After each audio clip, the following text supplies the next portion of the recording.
हाय। क्या आपको पता है कि शेंजन कंट्री में एक और कंट्री हिस्सा लेने जा रही है। शेंजन वीज़ा जिसमें आप 26 कंट्रीज़ घूम सकते थे, बट 2023 से एक और कंट्री आप आपकी लिस्ट में ऐड कर सकते हैं। यानी कि आप 26 कंट्रीज़ नहीं बल्कि 27 कंट्रीज़ आप घूम सकते हैं। तो इस कंट्री का नाम मैं ज़रूर बताना चाहूँगी, बट उसके पहले मैं आप सबसे रिक्वेस्ट करती हूँ कि इन केस अगर अभी तक आपने हमारे चैनल को सब्सक्राइब नहीं किया है तो आप ज़रूर कीजिए, क्योंकि हमारे जो वीडियोस रहेंगे वो बहुत हेल्पफुल आपके लिए रहने वाले हैं। तो चलिए, मैं बिना टाइम वेस्ट के मैं आपको बताना चाहूँगी कि वैसे तो शेंजन एरिया में ऐसी बहुत सारी कंट्रीज़ है जो बहुत सालों से अपनी रिक्वेस्ट उसका एक पार्ट बनने के लिए बहुत ज़्यादा कोशिश कर रही है। फॉर एग्ज़ाम्पल रोमेनिया, क्रोएशिया और बल्गेरिया जैसी ये 3 ऐसी कंट्रीज़ है जो बहुत सालों से और बहुत स्ट्रांगली एप्लीकेशन डाली हुई है, लेकिन उनको कोई अप्रूवल नहीं मिल रहा था, क्योंकि शेंजन एरिया के जो उनके जो टर्म्स एंड कंडीशंस है बहुत ही रेस्ट्रिक्ट है, क्योंकि वो कंट्रीज़ जो 26 ऑलरेडी उसमें जो शामिल है वो अपनी बॉर्डर्स एक दूसरे के साथ शेयर करती है, एक्सेप्ट ग्रीस। तो अभी उस शेंजन एरिया का एक नई कंट्री एक हिस्सा बनने वाली है। तो ऑब्वियसली अगर वो हिस्सा बनती है तो 2023 से आप उस कंट्री में भी ट्रैवल कर सकते हैं। उसी वीज़ा पर आपको उस कंट्री के लिए अलग से एप्लीकेशन करने की कोई रिक्वायरमेंट नहीं रहेगी। तो यस, उस कंट्री का नाम है क्रोएशिया। यस, तो क्रोएशिया अब 2023 से उस लिस्ट में ऑलमोस्ट आ रही है। वैसे तो क्रोएशिया को जो अप्रूवल है वो उसका जो उनकी जो टर्म्स एंड कंडीशंस थी शेंजन एरिया की, वो उन्होंने बहुत पहले ही क्लियर कर चुकी है।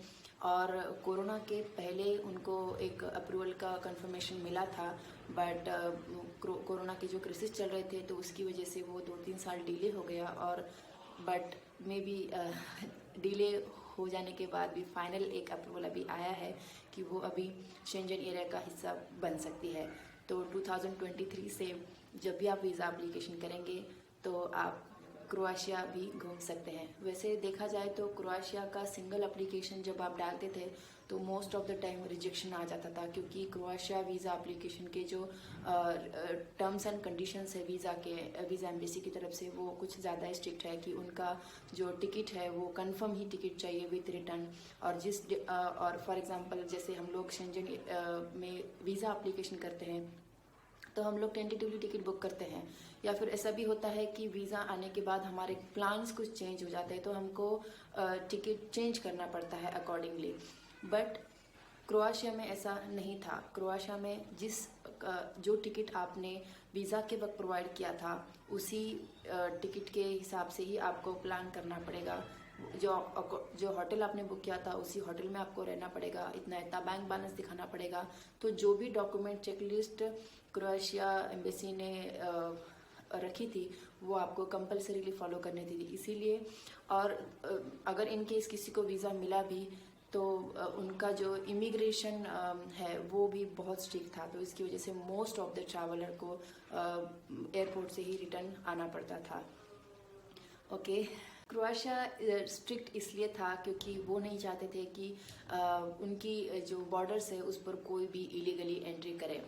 और वो आई थिंक इसी वजह से शेंजन एरिया का पार्ट बनने के लिए एलिजिबल हो चुके हैं, क्योंकि शेंजन एरिया के जो टर्म्स एंड कंडीशन है उसमें भी एक कंडीशन ऐसी है कि आप उनकी जो बॉर्डर्स है मतलब जो भी कंट्री शेंजन एरिया का पार्ट बनना चाहती है उस स्पेसिफिक कंट्री की जो बॉर्डर्स है वो बहुत ही ज़्यादा स्ट्रॉन्ग हो, जिसमें अभी तक कोई भी इलीगली एंटर ना हुआ हो।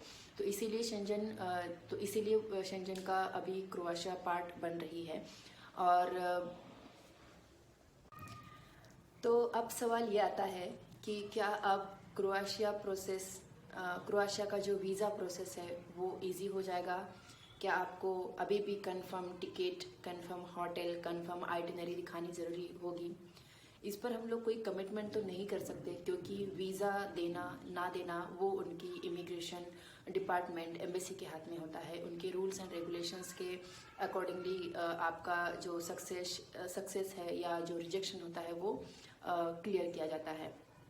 बट हम लोग इतना ज़रूर कहना चाहेंगे कि अगर आपका पहले कोई शेंजन ट्रैवल हुआ है, मे भी हो सकता है कि आप फ्रांस, जर्मनी, इटली जैसे कंट्रीज़ में अगर आप गए होंगे शेंजन वीज़ा पर, और अगर अभी आप 2023 में आप फिर से शेंजन एरिया में अगर आप जाना चाहते हैं तो उस वक्त आप क्रोएशिया घूम सकते हैं। या हो सकता है कि अगर आप क्रोएशिया पार्ट बनने के लिए, जैसे क्रोएशिया ही अगर आपको देखना है तब भी आप शेंजन का वीज़ा लेकर जा सकते हैं, तो आपको वो वीज़ा सक्सेस रेशियो बहुत अच्छा मिलेगा। अगर आपका ट्रैवल यूके, यूएसए, ऑस्ट्रेलिया जैसी कंट्रीज़ में हुआ है तब भी आपको सक्सेस रेशियो बहुत हाई हो जाता है।